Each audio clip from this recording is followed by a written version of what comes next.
warahmatullahi wabarakatuh. Alhamdulillahirabbil alamin. Tsumma salatu wassalamu ala sayyidina Muhammadin. Allahumma shalli wa sallim wa barik ala sayyidina Muhammadin.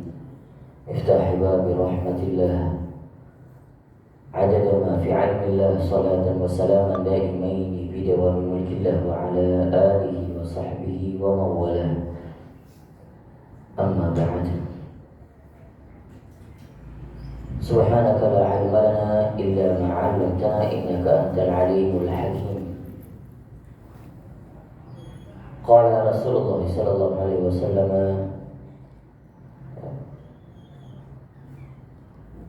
man salaka tariqan yaltamisu bihi 'ilman sahala Allahu lahu bihi tariqan ila al-jannah.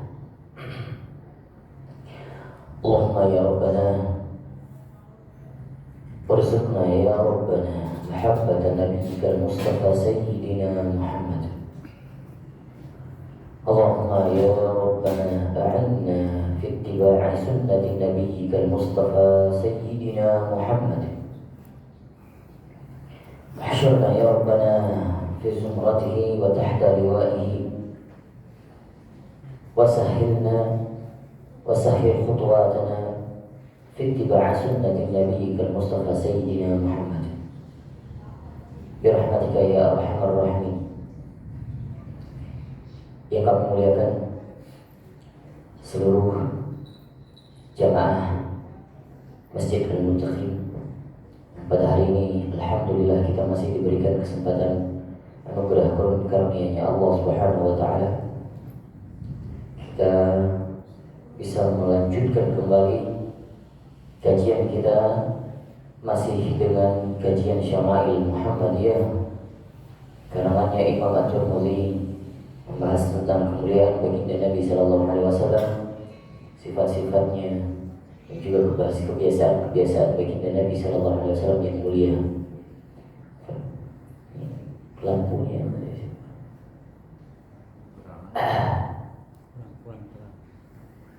masih kurang nyala tadi.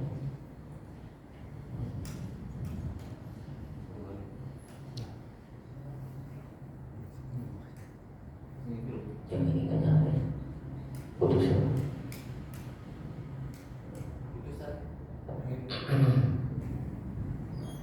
Baik, hari ini kita sudah sampai di bab tentang qiraah baginda Nabi sallallahu alaihi wasallam. Qala al-musannif rahimahullah ta'ala wa nafa'ana bihi wa bi 'ulumihi fid dharain amin. Berkata Imam Tirmidzi rahimahullah ta'ala, babu ma jaa fi qiraati Rasulillah sallallahu alaihi wasallam. Bab yang membahas tentang bagaimana sifat bacaan baginda Nabi sallallahu alaihi wasallam. Yang dimaksud adalah bacaan-bacaan Al-Qur'annya baginda Nabi sallallahu alaihi wasallam. Hadatsana Qutaibah bin Sa'id hadatsana Laits an ibni Abi Mulaikah an Ya'la bin Mamlak annahu sa'ala Umma Salamah an qiraati Rasulillah sallallahu alaihi wasallam. Ini hadis dari Ya'la bin Mamlakah. Beliau bertanya kepada Ummu Salamah tentang bacaan baginda Nabi sallallahu alaihi wasallam. Fa idza hiya tan'atu qira'atan mufassaratan harfan. Maka baginda Nabi sallallahu alaihi wasallam ketika membaca Al-Qur'an membaca dengan seperti seakan-akan baginda Nabi sallallahu alaihi wasallam mentafsirkannya. Harfan, huruf demi huruf. Tan'atu qira'ahnya jelas. Jadi gak ada huruf-huruf yang dibaca oleh baginda Nabi ketika membaca Al-Quran itu belibet, gak ada. Atau bacaan yang kurang jelas. Huruf demi huruf itu pas. Sifatnya, makhrajnya kelihatan semuanya, jelas semuanya. Bukan misalnya bacaan Alhamdulillahirabbil alamin, kalau kita terkontaminasi lahjah Jawa kadang juga bacanya Alhamdulillahirabbil alamin gitu, alamin kan. Nabi, sifat huruf yang dibaca oleh baginda Nabi dan makhrajnya itu jelas. Dan bacaannya beliau terputus-putus. Artinya ketika membaca tidak ada yang disambung. Bahkan kalau beliau membaca surah Al-Fatihah itu diputus-putus. Gak ada yang dibaca Alhamdulillahirabbil alamin arrahmanir rahim maliki yaumiddin, tidak. Seakan-akan beliau mentafsirkannya, membaca sambil menghayati. Hadatsana Muhammad bin Bashar hadatsana Wahab bin Jarir bin Hazm hadatsana Abi an Qatadah qultu li Anas. Aku bertanya kepada Anas bin Malik, "Kaifa kanat qira'atu Rasulillah sallallahu alaihi wasallam?" Faqala maddan. Maka ditanyakan kepada Anas bin Malik, bagaimana sifat bacaan Quran baginda Nabi sallallahu alaihi wasallam. Maka Anas bin Malik beliau berkata maddan. Maddan itu maksudnya sesuai dengan tajwid. Yang dipanjangkan perlu dipanjangkan, yang dipendekkan dipendekkan. Maka ini kesempurnaan qiraah baginda Nabi sallallahu alaihi wasallam. Tidak ada yang bisa menandingi bacaan baginda Nabi sallallahu alaihi wasallam. Bahkan para sahabat sefasih apapun tidak ada yang bisa menandingi bacaan baginda Nabi. Maka Nabi sallallahu alaihi wasallam yang paling fasih mengucapkan dad. Enggak ada orang lain yang paling fasih mengucapkan dad. Karena huruf dad adalah huruf yang paling susah. Bahkan orang-orang Arab sendiri enggak ada yang melebihi kefasihan daripada baginda Nabi sallallahu alaihi wasallam. Makanya baginda Nabi dijuluki sahibul dad, yang mempunyai huruf dad. Artinya yang bisa melafazkan huruf dad dengan benar dan tepat. Hadatsana Ali bin Hujr hadatsana Yahya bin Sa'id al-Umawi an Ibn Jurair an Ibn Abi Mulaikah an Ummi Salamah qalat. Dari Ummu Salamah beliau mengatakan kana Nabi sallallahu alaihi wasallam yaqta'u qira'atahu. Bahwa Nabi sallallahu alaihi wasallam itu ketika membaca Al-Qur'an memutus-mutuskan. Maksudnya apa? Yaqulu alhamdulillahirabbil alamin tsumma yaqif. Ketika membaca surah Al-Fatihah, beliau membaca alhamdulillahirabbil alamin. Waqaf. Summa yaqulu ar-rahmanir rahim, summa yaqif. Kemudian membaca ar-rahmanir rahim, kemudian berhenti. Wa kana yaqra'u maliki yaumiddin. Artinya setiap ayat demi ayat yang dibacakan oleh baginda Nabi di dalam surah Al-Fatihah tidak ada yang disambung-sambungkan, berhenti ayat demi ayat. Ya. Seakan-akan baginda Nabi itu mentafsirkan ayat demi ayatnya ketika membaca sambil menghayati.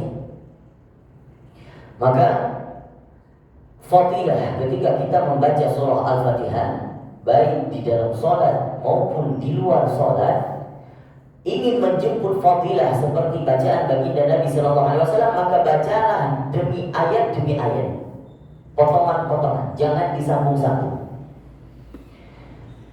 Tapi seandainya ingin menjemput fadilah pun harus bijak. Ya. Ketika menjadi imam, terutamanya kalau misalnya bacaannya imam tarawih, yang apalagi sholatnya 20 rakaat. Ada jamaah-jamaah yang kira-kira mungkin kurang nyaman kalau dipanjang-panjangkan. Maka boleh menjemput fadilah itu meninggalkan fadilah membaca Al-Quran, membaca surah Al-Fatihah ayat demi ayat atau terpotong-potong, dan jemput fadilah yang lain. Apa itu? Khidmah kepada makmum kalau kita jadi imam. Jangan sampai jadi fitnah kepada makmum kita. Kalau seandainya menjadi imam, artinya boleh memanjangkan kalau sholatnya lama atau sholatnya 20 rakaat. Silakan boleh disambung. Ya. Alhamdulillahirabbil alamin arrahmanir rahim maliki yaumiddin.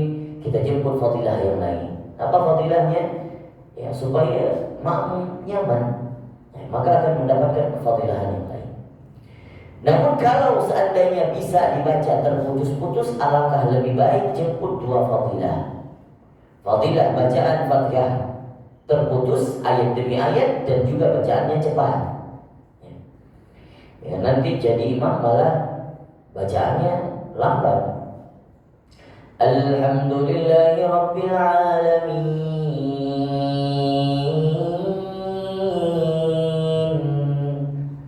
Ar-Rahmanir Rahim. Waduh, udah berapa itu? Berapa menit sudah? Kadang kita kalau orang jadi imam, terkadang sering jadi imam karena suaranya bagus, akhirnya dia hanyut dalam bacaannya, hingga nggak sadar diri, ya kan, kalau kelezatan dalam baca Al-Quran. Tapi ingat, itu makmum semuanya sadar. Makmum sadar. Kita nggak sadar ketika jadi imam, tapi makmum sadar. Kecuali di satu pondok pesantren atau bukan di masjid umum. Ya, satu lembaga yang khusus sholat di situ adalah warga-warga kita sendiri. Sudah sepakat bacaannya satu juz, bacaannya dipanjangkan hingga mulai tarawih misalnya jam 8 sampai selesai jam 12 malam. Ya, sudah sepakat seperti itu. Dan yang ngikut ke musola itu mereka sudah tahu ini memang selesainya lama. Nah itu boleh. Tapi kalau masjid umum seperti ini jangan, ya, kasihan, fitnah. Maka jadi imam pun harus bijak, harus punya ilmu. Kalau membaca sendiri, sholat malam silahkan. Nah ini justru dianjurkan.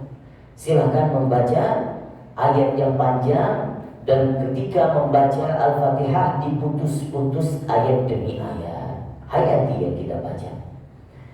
Hadatsana Qutaibah hadatsana Laits an Muawiyah bin Shalih an Abdullah bin Abi Qais qala sa'altu Aisyah. Dari Abdullah bin Qais, beliau bertanya kepada Sayyidah Aisyah an qiraatin Nabi sallallahu alaihi wasallam, akana yusirru bil qiraah am yajhar? Apakah baginda Nabi sallallahu alaihi wasallam membaca Al-Qur'an dengan cara sir atau jahar? Terdengar atau hanya bisa didengarkan oleh beliau baginda sendiri? Qalat, Sayyidah Aisyah berkata, kullu dzalika qad kana yaf'alu qad kana rubbama asarra wa rubbama jahara. Baginda Nabi sallallahu alaihi wasallam terkadang membaca Al-Qur'an itu sir, terkadang juga jahar. Faqultu alhamdulillah alladzi ja'ala fil amri sa'ah. Maka baginda Nabi sallallahu alaihi wasallam kalau membaca Al-Qur'an terkadang sir, terkadang jahar, sesuai kondisi. Kalau di tempat di khalayak umum, masjid umum, ya, artinya para ulama dari faedah hadis ini menyimpulkan seandainya di tempat yang umum kita membaca Al-Quran, maka bacalah secara sir yang bisa kita dengarkan diri sendiri saja, ya. Supaya apa? Yang si fulan baca Al-Quran, si fulan baca Al-Quran, si fulan baca Al-Quran, si fulan baca Al-Quran, supaya khusyuknya tidak hilang.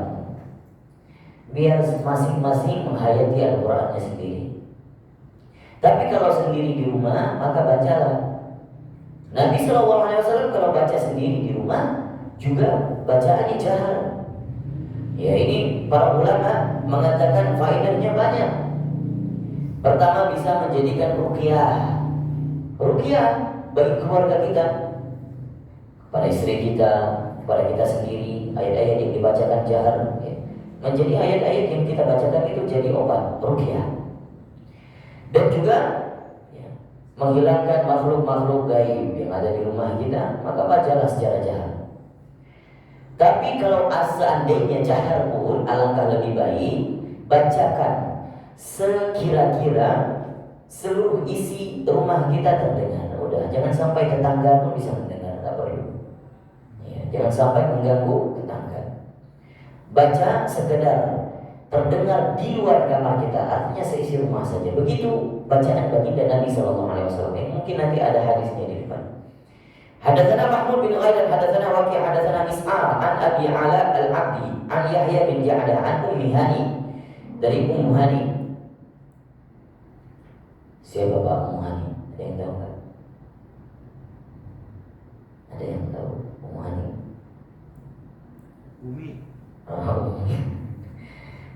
Hani ibunya si Hani. Ya, alhamdulillah. Ya, Ummu Hani itu adalah adiknya, kakaknya Sayyidina Ali bin Abi Thalib. Siapanya baginda Nabi? Ya, saudara sepupu. Kuntu asma'u qira'at Rasulillah sallallahu alaihi wasallam bil-laili wa ana ala arishi. Ini rumah Ummu Hani dengan rumah baginda Nabi tetanggaan, dekat sekali.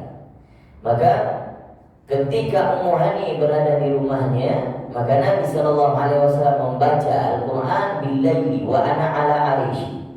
Di saat malam hari baginda Nabi sallallahu alaihi wasallam baca Al-Qur'an, ternyata terdengar ke kamarnya Ummu Hani. Ini waktu malam. Waktu malam artinya waktu yang sudah sunyi sekali. Sampai-sampai suara baginda Nabi terdengar.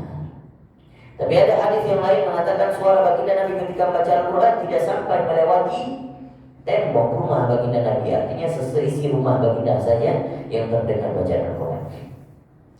Hadatsana Mahmud bin Ghailan, hadatsana Abu Dawud, hadatsana Syu'bah an Muawiyah bin Qurrah. Qala sami'tu Abdullah bin Mughaffal yaqulu, ada seorang sahabat Muawiyah bin Qurrah, beliau berkata, Sami'tu Abdullah bin Mughaffal, saya mendengar Abdullah bin Mughaffal pernah bercerita begini, Ra'aitu Nabi sallallahu alaihi wasallam ala naqati yaum al-fath. Saya pernah melihat, artinya bersama baginda Nabi sallallahu alaihi wasallam di hari Yaumul Fath, Fathu Makkah. Baginda Nabi berada di atas naqah, di atas untanya. Wa huwa yaqra'u inna fatahna laka fathan mubina, surah Al-Fath. Liyaghfira laka Allahu ma taqaddama min dhanbika wa ma ta'akhkhara, surah Al-Fatih ayat 1 sampai 2. Qala fa qara'a wa raja'a. Beliau melafazkan, melantunkan Al-Quran surah Al-Fatih ini diulang-ulang terus. Qala wa qala Muawiyah bin Qurrah, dan Muawiyah bin Qurrah berkata, laula an yajtami'a an-nasu 'alayya la akhadtu lakum fi dhalika as-sawt. Atau qala al-lahm. Jadi kata Muawiyah bin Qurrah, kalau seandainya baginda Nabi sallallahu alaihi wasallam tidak berkumpul saat itu ketika Nabi baginda sallallahu alaihi wasallam membacakan surah Al-Fatah, ya, di atas untanya saat Fathu Mekah terjadi, seandainya orang-orang tidak berkumpul saat itu, maka Nabi sallallahu alaihi wasallam suaranya itu akan terdengar. Artinya kalau tidak ada orang yang ramai saat itu, maka akan terdengar suara baginda Nabi sallallahu alaihi wasallam. Artinya bacaannya jahar saat itu. Hadatsana Qutaibah bin Sa'id, hadatsana Nuh bin Qais al-Huddani, an Husam bin Misaq, an Qatadah. Qala ba'atha Allahu nabiyyan illa hasan al-wajh, hasan as-sawt, wa kana nabiyyukum hasan al-wajh, hasan as-sawt, wa kana la yurajjih. Masyaallah. Bahwasanya diriwayatkan oleh Qatadah, Nabi sallallahu alaihi wasallam, ma ba'athallahu nabiyyan illa hasanal wajh. Semua nabi,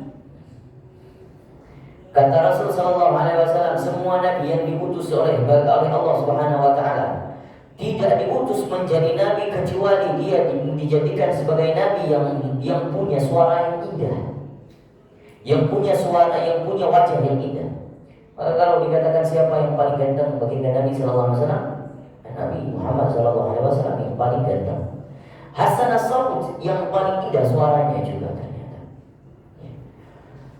Tapi ada riwayat yang lain mengatakan nabi yang paling bagus suaranya adalah Nabi Daud alaihi salatu wasallam. Tapi bisa disimpulkan dari hadis ini bahwa Nabi sallallahu alaihi wasallam dan juga para anbiya semuanya dari Nabi Adam hingga Nabi Muhammad sallallahu alaihi wasallam suaranya semuanya bagus-bagus.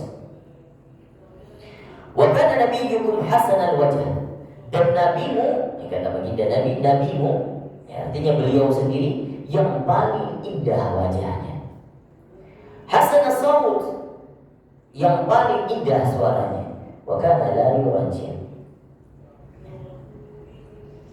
wa kana la yurajjih. Artinya ini ketika beliau membaca sesuatu atau berkata sesuatu, la murajjah. Tidak ada yang tertinggal, tidak ada yang terpotong, tidak ada yang tertinggal. Berbahasa yang pas. Membaca Al-Quran tidak ada yang salah.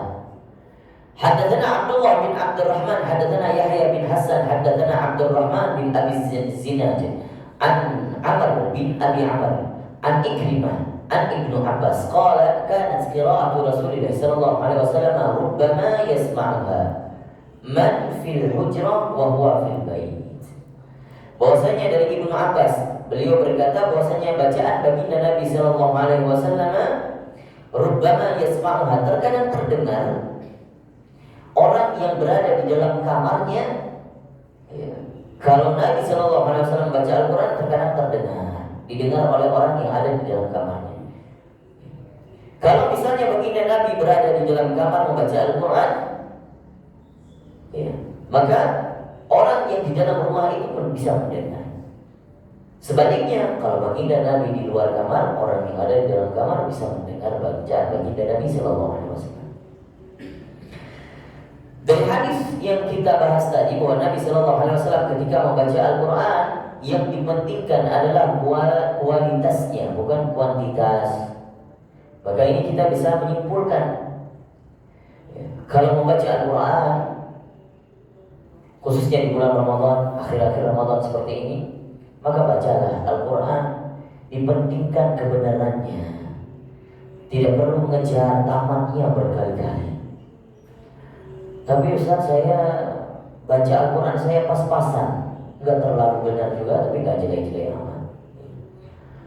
Ala mastata'tu, seberapa bisanya kita. Tapi ingat, membaca Al-Quran meskipun kita belum terlalu benar, masih di dalam proses ikhtiar untuk membaguskan bacaan, alhamdulillah untuk mendapatkan dua pahala membaca dan juga pahala berusaha untuk belajar memperbaiki bacaan Al-Qur'annya. Wa yatataqqa'u fihi, di dalam hadis Nabi, falahu ajran, mendapatkan dua pahala.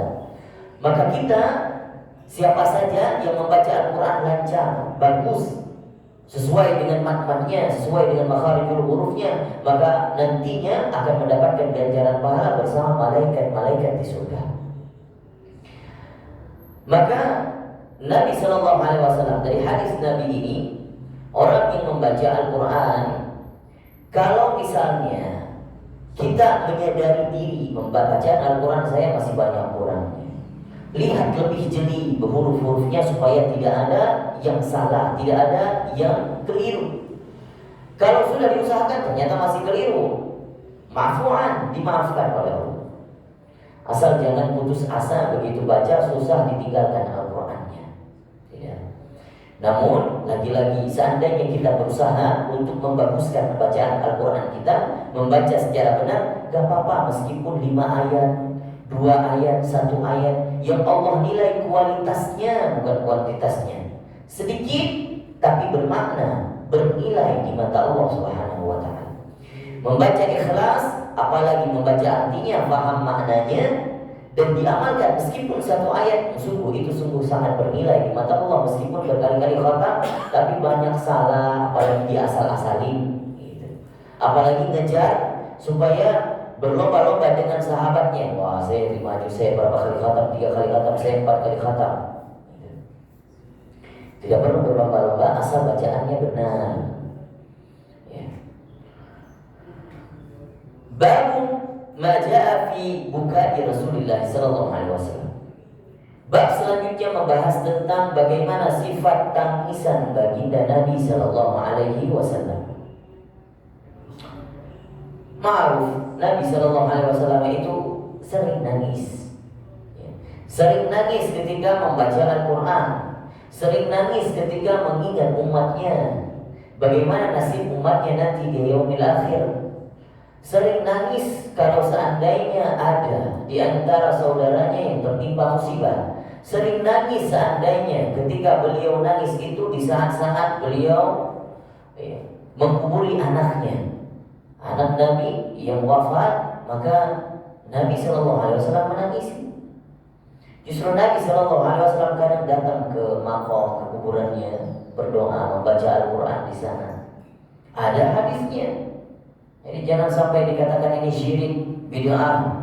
Jangan baca Al-Quran di makom. Tidak, Nabi SAW mempraktikkan itu di makom anaknya sendiri. Hadatsana Suwaid bin Nasr hadatsana Abdullah bin Mubarak an Hammad bin Sula bin Salamah an Thabit an Mutarrif wa huwa ibnu Abdullah bin Syekhir an abihi wa huwa qala ataitu Rasulullah sallallahu alaihi wasallam wa huwa yusalli. Ini ada seorang sahabat diceritakan oleh Abdullah bin Syekhir, tapi bapaknya yang pernah melihat baginda Nabi sallallahu alaihi wasallam salat. Wa li jawfihi aziz ka azizil mirjal minal buka.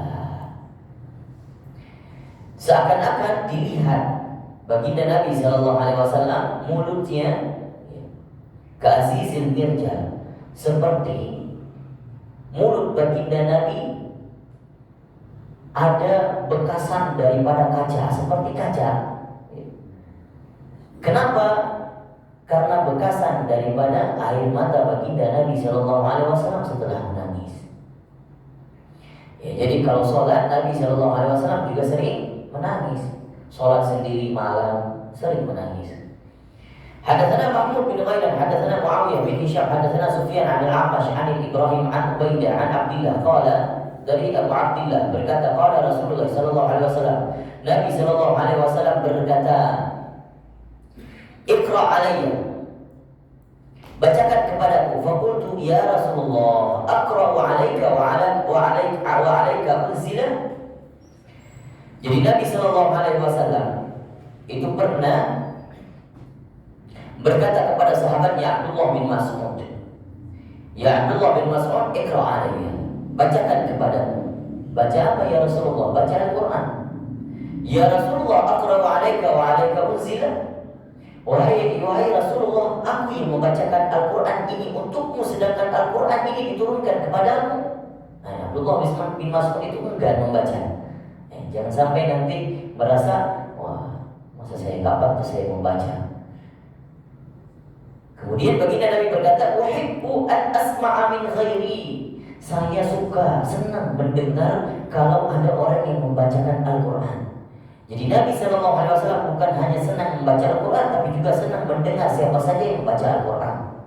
Faqara'atu surat An-Nisa. Kemudian kebetulan yang dibaca oleh baginda, oleh Abdullah bin Mas'ud saat itu surah An-Nisa. Hatta balagtu, sampai di ayat wajibna bika ala haulai syahida. Surah An-Nisa ayat 41. Sampai di ayat itu, fara'aitu 'ainai Rasulillah sallallahu alaihi wasallam tahmilan. Aku melihat menoleh kepada baginda Nabi sallallahu alaihi wasallam, melihat wajahnya saat itu sudah dibasahi oleh linangan air mata. Sampai di ayat ini, wajibna bika 'ala haula'i syahida. Ya. Dan kami mendatangkanmu wahai Muhammad untuk mereka sebagai syahid, sebagai saksi. Maka sampai di sini Nabi Shallallahu Alaihi Wasallam menangis, terharu. Karena kenapa? Sebagai wujud syukurnya beliau yang diangkat menjadi Rasul, Sayyidul Anbiya, bahkan pemimpin daripada segala nabi. Hadatsani Qutaibah hadatsana Jarir an Atha bin Sa'id an abihi an Abdullah bin Umar qala in kasafatish syamsu yawman ala ahdi Rasulillah. Dari Abdullah bin Umar diceritakan bahwa ketika gerhana matahari, in kasafatish syamsu yawman, pada suatu hari, faqama yusalli, Nabi sallallahu alaihi wasallam menganjurkan untuk salat, hatta lam yakad yarka'u thumma raka'a. Sampai-sampai Nabi SAW ketika sholat kusuf, sholat gerhana matahari, sampai-sampai baginda Nabi ruku hampir tidak berdiri sampai beliau berdiri. Ya, artinya rukunya panjang sekali. Maka ini sunnah kalau sholat gerhana rukunya dipanjangkan. Falam yakad yarfa'a ra'sahu thumma rafa'a ra'sahu. Falam yakad ayyasjuda thumma sajada falam yakad ayyarfa'a ra'sahu faja'ala yanfukhu wa yabki. Sampai-sampai baginda Nabi kemudian sujud dan beliau hampir tidak mengangkat kepalanya untuk duduk iftirash sampai beliau mengangkat kepalanya, artinya panjang sujudnya. Ya. Faja'ala yanfukhu wa yabki. Seakan-akan beliau itu sudah terisak-isak tangisnya. Wa yabki, dan menangis.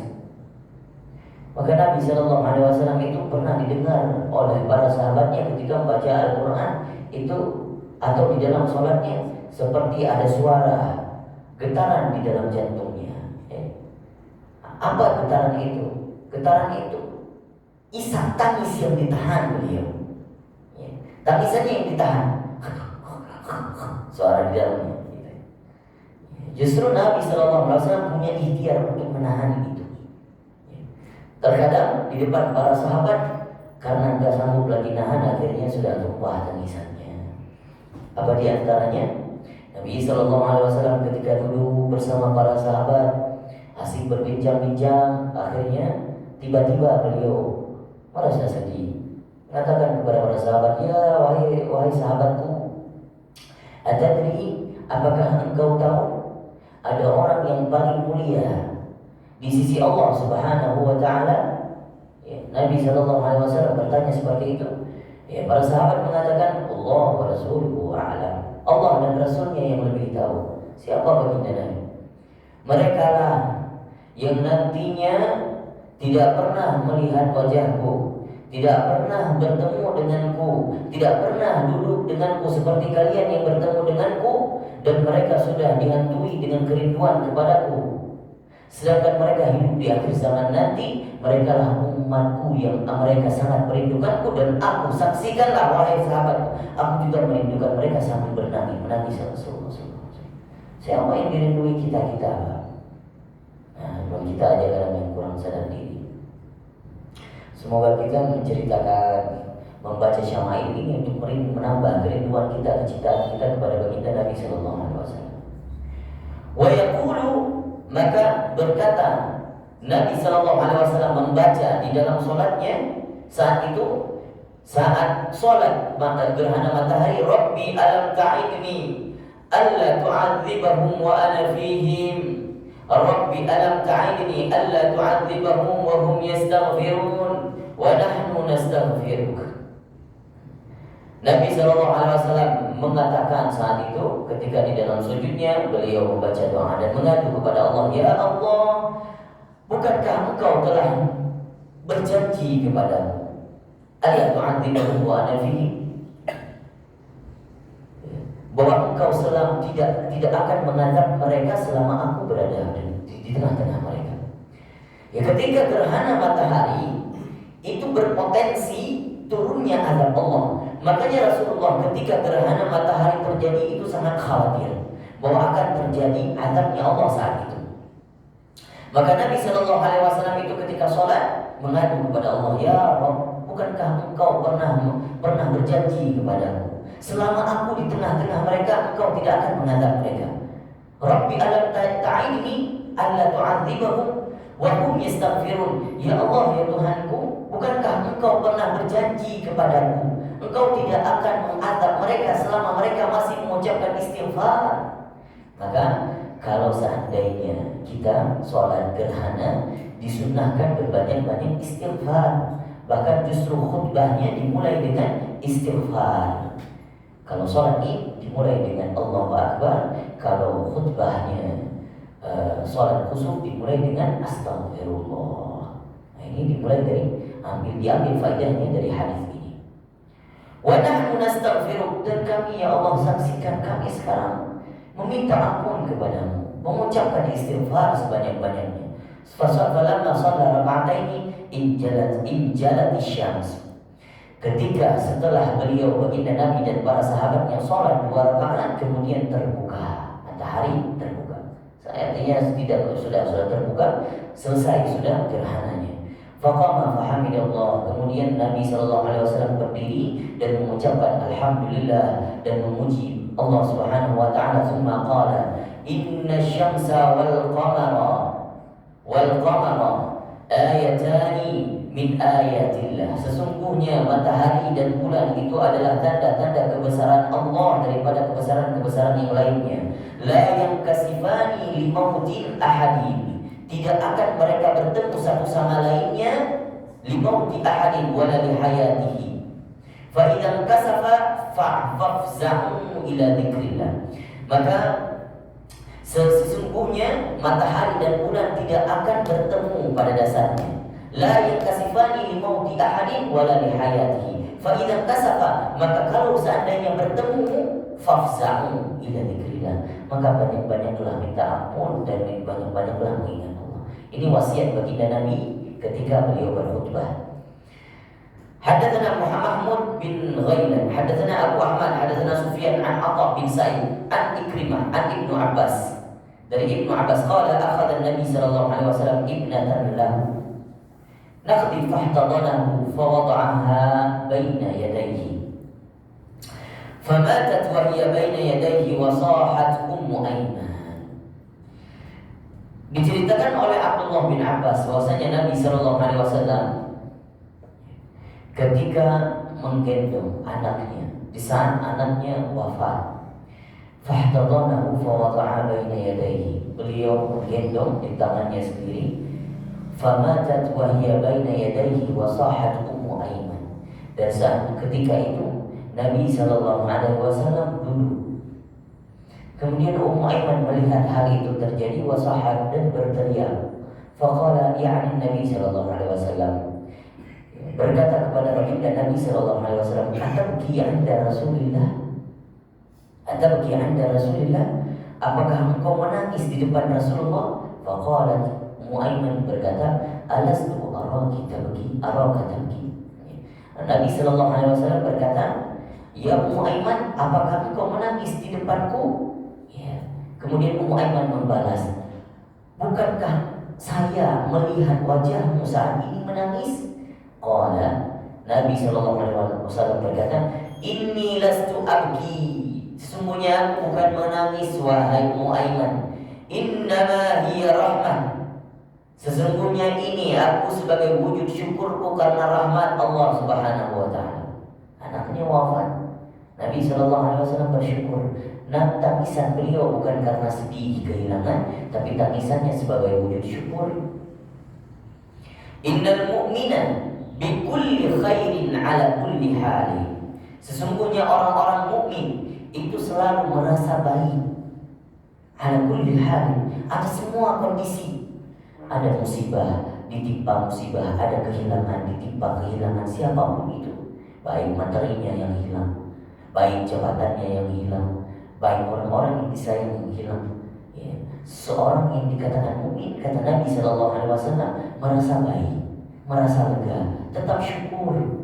Maka yang benar-benar mukmin ketika kehilangan sesuatu tetap mengucapkan alhamdulillah. Inna nafsahu tunza'u min baini jambayhi wa huwa yahmadullah. Dilihat oleh Ummu Aiman bahwasanya Nabi sallallahu alaihi wasallam ketika itu meskipun menangis di depan anaknya yang ingin dikuburi, maka Nabi sallallahu alaihi wasallam tetap yahmadullah, mengucapkan alhamdulillah. Hadatsana Muhammad bin Bashar, hadatsana Abdurrahman bin Mahdi, hadatsana Sufyan an Asim bin Ubaidillah, an Qasim an Muhammad an Aisyah dari Aisyah radhiyallahu anha, anna Rasulullah sallallahu alaihi wasallam, bahwasanya Nabi sallallahu alaihi wasallam qabbala Utsman bin Mad'un, ini ketika wafatnya anak beliau Utsman, wa huwa mayyitun wa huwa yabki. Nabi sallallahu alaihi wasallam juga ikut sedih dan menangis. Qala ainahu tahraqani, ya matanya sembab, matanya sudah bengkak karena tangisan kepada anaknya. Hadatsana Ishaq bin Mansur akhbarana Abu Amir, hadatsana Fulayh wa huwa ibn Sulaiman an Hilal bin Ali an Anas bin Malik qala syahidina ibnatan li Rasulillah, aku pernah melihat anak baginda Nabi sallallahu alaihi wasallam wa Rasulullah jalisun 'alal qabr. Dari Anas bin Malik, beliau menyaksikan ketika Rasul sallallahu alaihi wasallam duduk di atas makam anaknya, di kuburan anaknya. Faraitu ainaihi tadma'ani, aku melihat bahwasanya keluar daripada mata baginda Nabi yang mulia, air matanya bercucuran. Faqala afikum rajulun lam yuqari fil lailah. Qala Abu Talha ana. Maka beliau bertanya saat itu, artinya ini ketika ingin memakamkan anaknya. Nabi Shallallahu Alaihi Wasallam hadir bersama para sahabatnya saat itu. Nabi Shallallahu Alaihi Wasallam sebelum memakamkan, mengkebumikan anaknya, beliau bertanya kepada para sahabat, afikum rajulun lam yuqar fil lailah? Apakah ada di antara kalian yang semalam tidak mempergauli anaknya atau dia tidak mempergauli istrinya? Kata Abu Talha, ana ya Rasulullah. Fanazala fi qabriha. Inzil fanazala fi qabriha. Kemudian Nabi menyuruh, ya Abu Talha, turun. Engkau yang berhak kuburi anakku. Maka dari hadis ini para ulama fikih merumuskan hukum bahwasannya untuk turun mengkebumikan siapa saja saudaranya atau sanak anaknya sendiri, siapa saja boleh dikebumikan. Ini yang wafat saat itu anak baginda Nabi Shallallahu Alaihi Wasallam yang perempuan. Maka yang menguburi siapa? Talha. Dari sini boleh dimakamkan oleh laki-laki atau yang mengkebumikan oleh laki-laki, meskipun itu ajnabi, meskipun itu perempuan ajnabi. Artinya bukan mahram kita, boleh. Karena yang mayit sudah tidak dihukumkan hukum lagi, sudah boleh bersentuhan, apalagi sudah dibalut dengan kain kafan, sudah dilapisi dengan kain kafan, maka diperbolehkan. Dan juga makruh hukumnya, makruh, tidak sampai derajat haram. Makruh hukumnya, siapa saja yang semalam menjima istrinya, mempergauli istrinya, dia turun ke makom saat itu. Misalnya besoknya ada yang meninggal, saudara kita, kemudian kita turun, padahal semalam kita baru mendatangkan istri kita. Itu makruh hukumnya. Tidak sampai kepada haram, makruh. Kalau tidak ada orang lain, boleh, silakan turun. Tapi kalau ada yang lain, ini dari hadis Nabi Shallallahu Alaihi Wasallam. Nabi Shallallahu Alaihi Wasallam bertanya terlebih dahulu, siapa yang semalam tidak mendatangi, mempergauli istrinya? Kata Abu Talha, saya ya Rasulullah. Maka engkau yang berhak turun ya Rasulullah. Padahal saat itu Utsman menunduk. Sayyidina Utsman sudah mengacu, saya ya Rasulullah yang turun untuk mengkebumikan. Siapa Utsman? Suaminya. Karena saat itu Nabi Shallallahu Alaihi Wasallam meninggal anaknya, istrinya Sayyidina Utsman. Anaknya baginda Nabi, istrinya Sayyidina Utsman. Kemudian yang berhak seharusnya Sayyidina Utsman, suaminya sendiri, tapi dilarang oleh baginda, tidak, biar Abu Talha. Karena Sayyidina Utsman semalam baru mempergauli hamba sahayanya. Baik. Ini terkait dengan hadis-hadis yang menjelaskan tentang Nabi Shallallahu Alaihi Wasallam pernah menangis. Pertama, tangisan beliau ketika beliau mengingat para umatnya. Tangisan beliau ketika beliau membaca surah atau membaca Al-Quran. Di antaranya, selain daripada ayat yang kita bacakan tadi, baginda Nabi Shallallahu Alaihi Wasallam sering nangis kalau membaca surah Hud. Makanya ketika kita menjelaskan tentang uban baginda Nabi, kata baginda Nabi apa? Syayyabni Hud wa akhwatuha. Yang membuat aku beruban adalah surah Hud. Surah Hud banyak menjelaskan tentang azab-azab akhirat. Surah Hud banyak menjelaskan terkait dengan hal-hal yang membuat baginda Nabi seakan-akan merinding, seakan-akan merasa bagaimana nasib umatku nanti. Makanya karena saking risau kepada umatnya, baginda Nabi berubah membaca ayat-ayat Allah. Dan diceritakan pula di dalam Sahih Muslim bahwasanya baginda Nabi Shallallahu Alaihi Wasallam ketika dibacakan surah An-Nisa ayat 190 hingga 191, malam baginda Nabi turun wahyu 190 dan 191, dan beliau melaksanakan sholat tahajud malamnya. Paginya dilihat oleh Sayyidina Bilal, ya Rasulullah, ataki, apakah engkau nangis ya Rasulullah? Saya baru habis melihat kamu nangis. Kata Rasulullah, ya Bilal, semalam turun ayat yang dimana bahkan ayat ini kalau orang membacanya tidak meresapinya, wailun, kata baginda Nabi, celaka orang itu. Surah An-Nisa 190 191. الذين يذكرون الله قياما وقعودا وعلى جنوبهم ويتفكرون في خلق السماوات والأرض. Justru ayat ini ketika baginda Nabi sallallahu alaihi wasallam sering membacanya ketika bangun dari tidur. Bangun tidur Nabi membaca ayat ini dulu. Baru kemudian wudu, kemudian tahajud. Ya, ada di hadis yang kemarin kita jelaskan saat baginda Nabi sholat malamnya. Maka ada ayat-ayat yang lain juga. Justru di surah Hud apalagi ada sahabat-sahabat baginda Nabi sallallahu alaihi wasallam. Diriwayatkan oleh Abdullah bin Aqrabah. Diriwayatkan bahwasannya ada satu orang bertanya, "Wahai Abdullah, ya Abdullah, ceritakan kepadaku, engkau pernah bersama para sahabat, engkau pernah bersama Rasulullah. Coba ceritakan, apa ayat daripada Al-Quran yang sering membuat sahabat itu nangis?" Kata Abdullah, ada 2 ayat yang dimana para sahabat, aku tidak pernah melihat sahabat tidak pernah nangis kecuali membaca 2 ayat ini. Surah Hud ayat 15 dan ayat 16. Menceritakan terkait dengan orang-orang yang apabila meminta kepada Allah Subhanahu wa ta'ala. Kita buka sama-sama surah Hud ayat 15 dan ayat 16. Surah Hud ayat 15 dan ayat 16. Allah Subhanahu wa ta'ala berfirman, "Man kana yuridul hayata ad-dunya wa zinataha nuwaffi ilayhim a'malahum fima fiha wa hum fiha la yubkhasun. أولئك الذين ليس لهم في الآخرة إلا النار وحبط ما صنعوا فيها وباطل ما كانوا يعملون." Apa isi daripada ayat ini? Barang siapa yang diberikan Allah kehidupan dunia, wazinataha, dan juga perhiasan-perhiasannya, apapun yang diperlukan Allah kasih. Nuwafihim ilaihim a'malahum, saya berikan, kami kasih, kata Allah, kami berikan. Apapun yang diminta oleh hambaku, kata Allah, kami berikan sudah.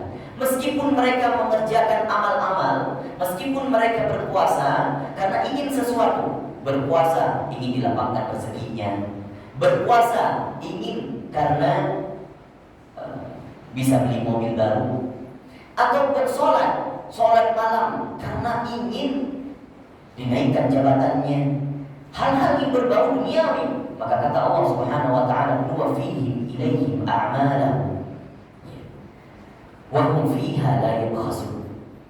Kami berikan apa yang mereka mau, kami berikan. Wa hum fiha la yubkhasun. Dan mereka itu tidak akan putus asa. Maksudnya tidak akan merasa sia-sia, sudah diberikan oleh Allah. Tapi apa ayat setelahnya? Ulaikal ladzina laisa lahumul akhiratu illan nar.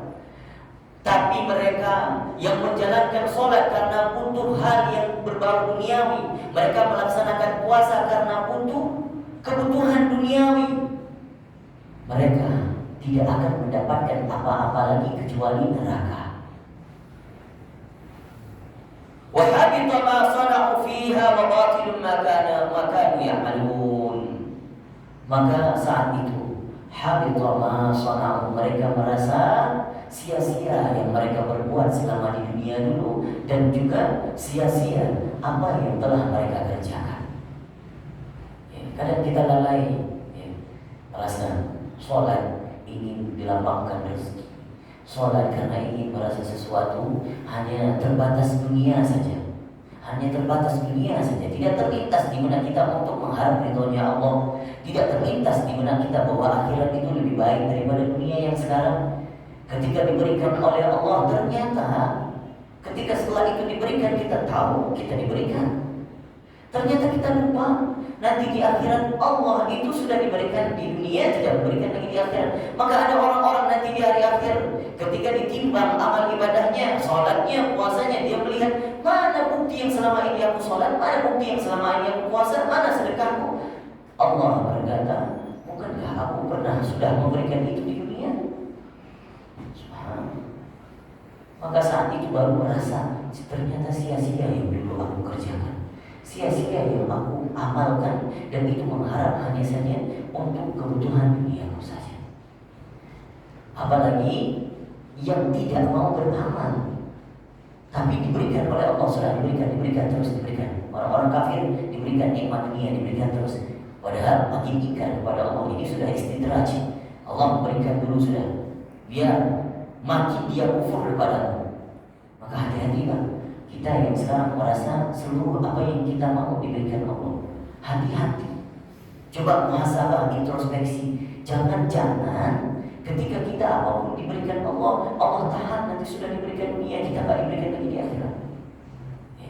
Astagfirullah, wala'iyahzubillah. Yang kita ingin semua ganjaran yang kita berbuat, amal kita di dunia diganjar di akhirat dan nanti. Walal akhiratu khairun laka minal ula wala sawfa yu'tika rabbuka fatarda. Bahwa hari akhirat itu lebih baik daripada hari di dunia.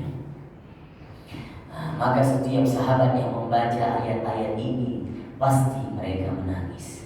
Mereka khawatir jangan-jangan itu saya yang disindir Allah.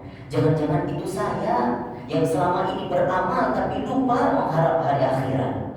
Beramal hanya untuk dilapangkan rezeki dunia saja. Beramal hanya untuk supaya diberikan hajat-hajatnya dikabulkan di dunia saja. Lupa kalau hari akhirat nanti lebih penting kita mengharapkan ganjaran Allah.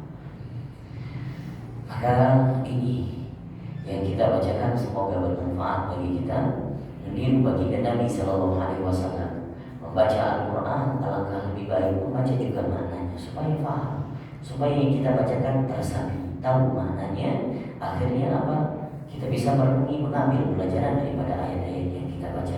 Orang-orang yang beriman yang membaca Al-Quran, idza tuliyat alaihim, ketika dibacakan kepadanya ayat-ayat Allah, pasti akan wajilan qulubuhum, pasti akan bergetar imannya, bergetar hatinya, pasti merasa terharu, nangis. Dan kemudian apabila ayat-ayat Allah dibacakan di dalam surah yang lain dikatakan, ya bakal lain nanti jadi judul, bakal lain itu semua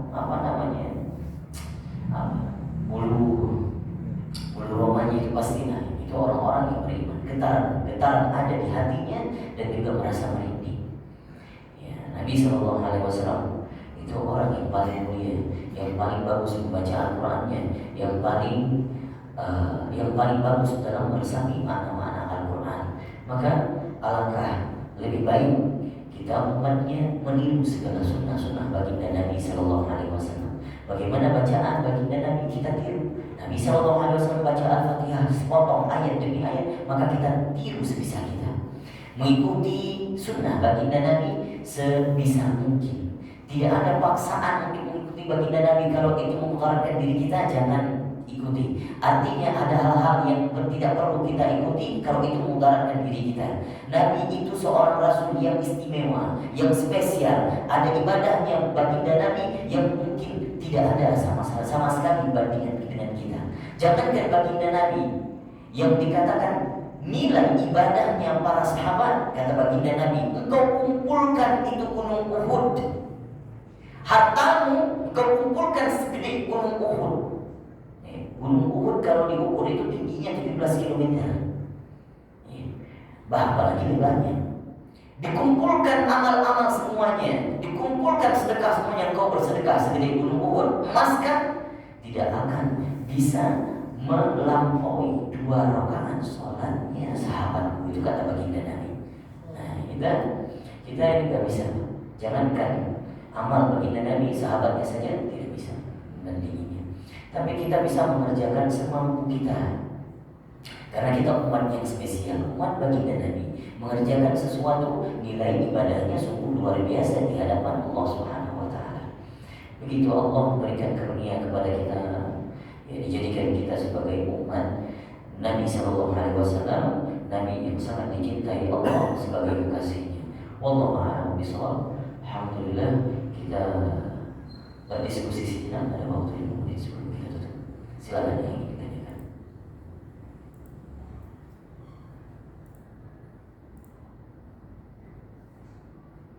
Silakan Bapak.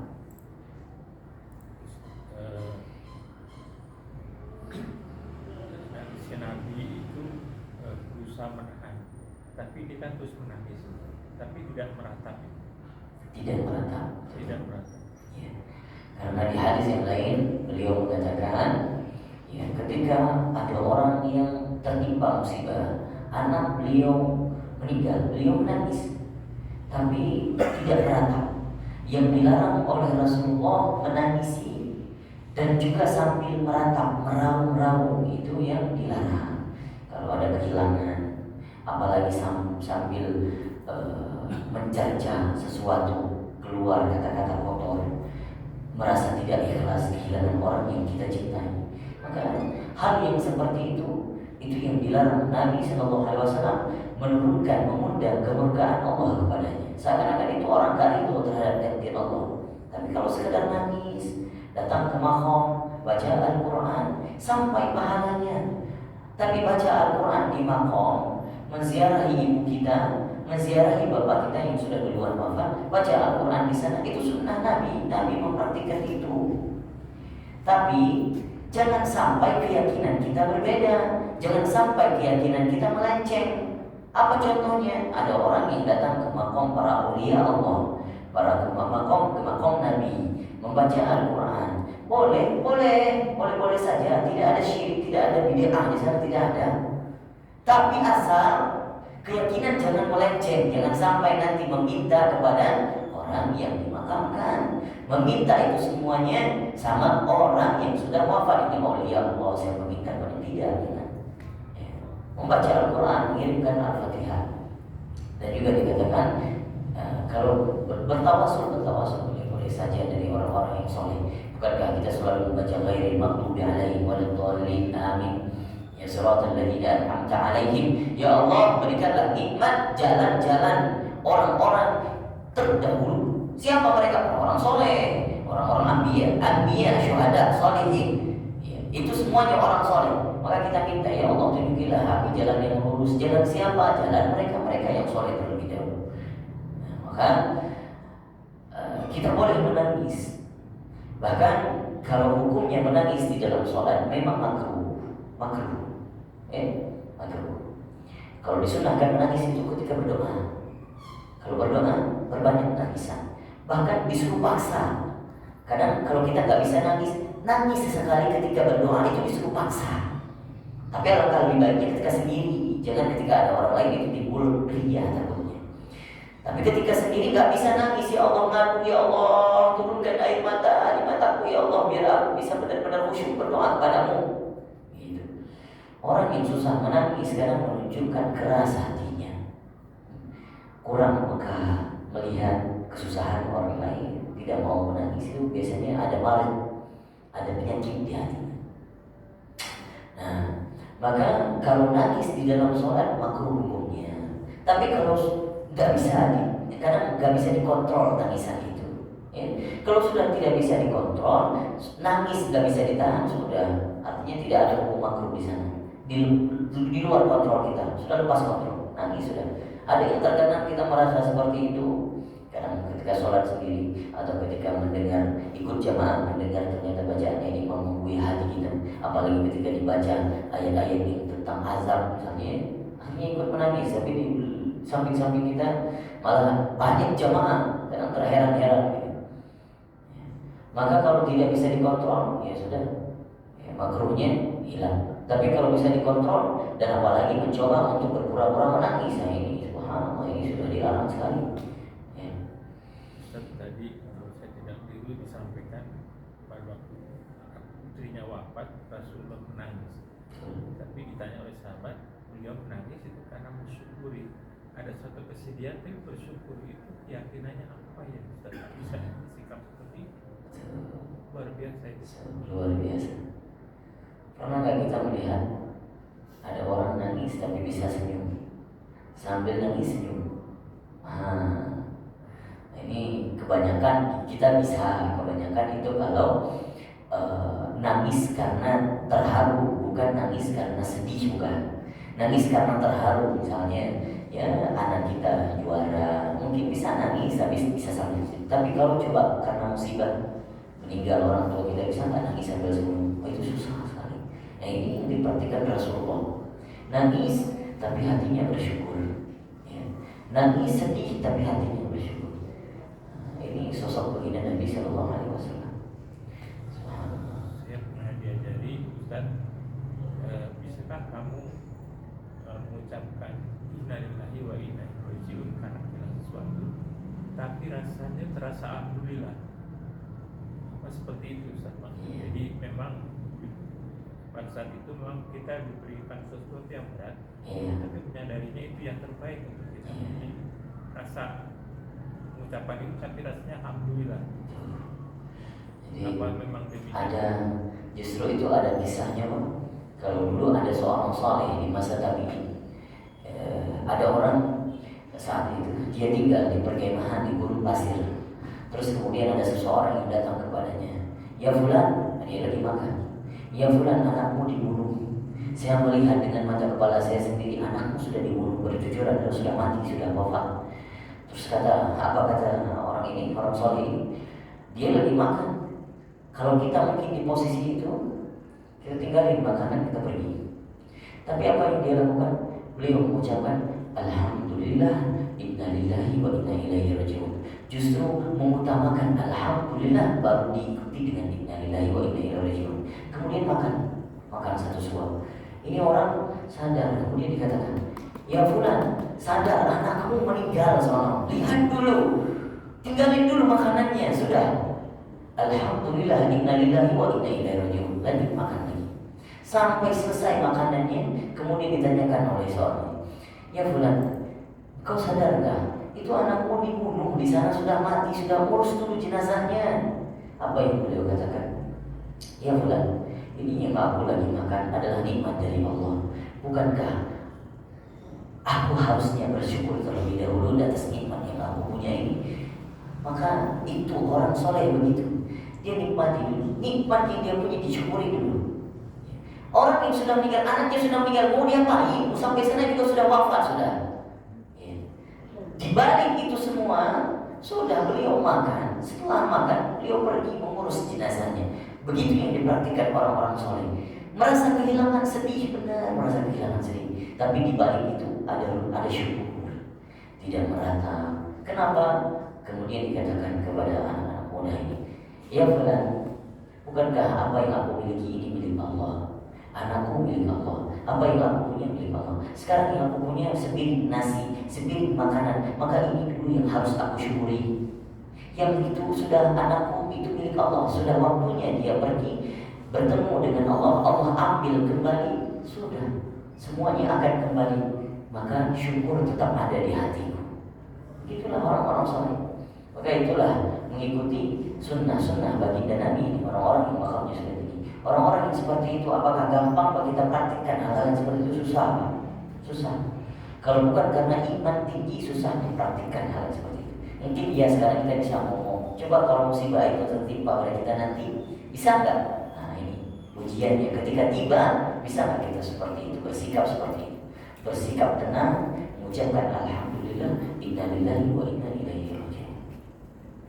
Jangankan seseorang yang kita cintai, materi saja, handphone kita rusak, handphone kita hilang, sesuatu yang hilang dari diri kita, justru kadang itu yang membuat kita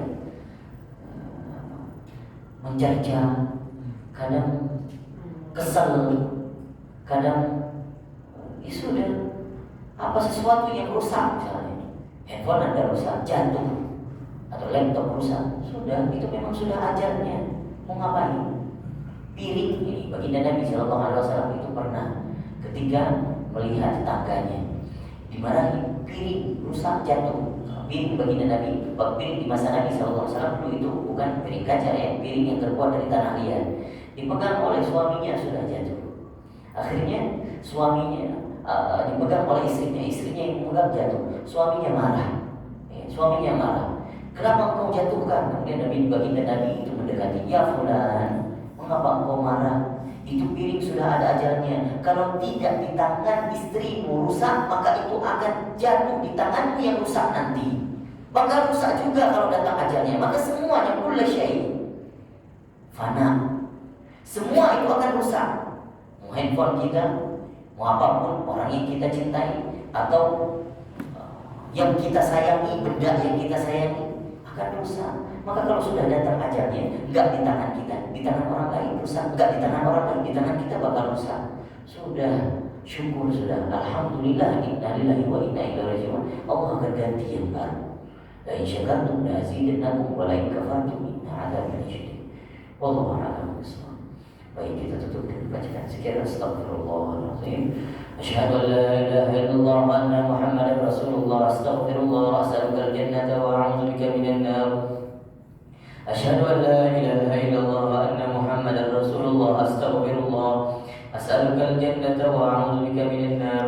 Asyhadu an la ilaha illallah wa anna Muhammadar Rasulullah. Astaghfirullah, as'alukal jannata wa a'udzu bika minan nar. Allahumma innaka 'afuwwun karim halim tuhibbul 'afwa fa'fu 'anna.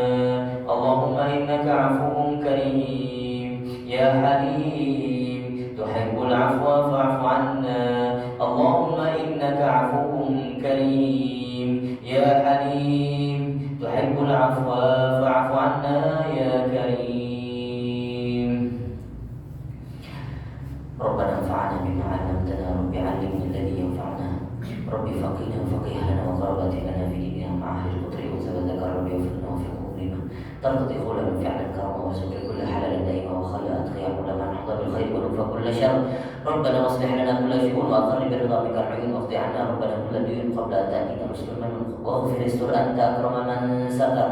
وصلاة الله تغشى المصطفى من إله الحق دعانا والوفى بكتاب فيه للناس شفاء وعلى الآل الكرام شرفا وعلى الصحابة وصحبه الغرر. اللهم اهدنا بهداك واجعلنا ممن يسارع في رضاك ولا تولنا وليا سواك ولا تجعلنا ممن خلفك أمرك وعصاك. حسبنا الله ونعم الوكيل ولا حول ولا قوة إلا بالله العلي العظيم.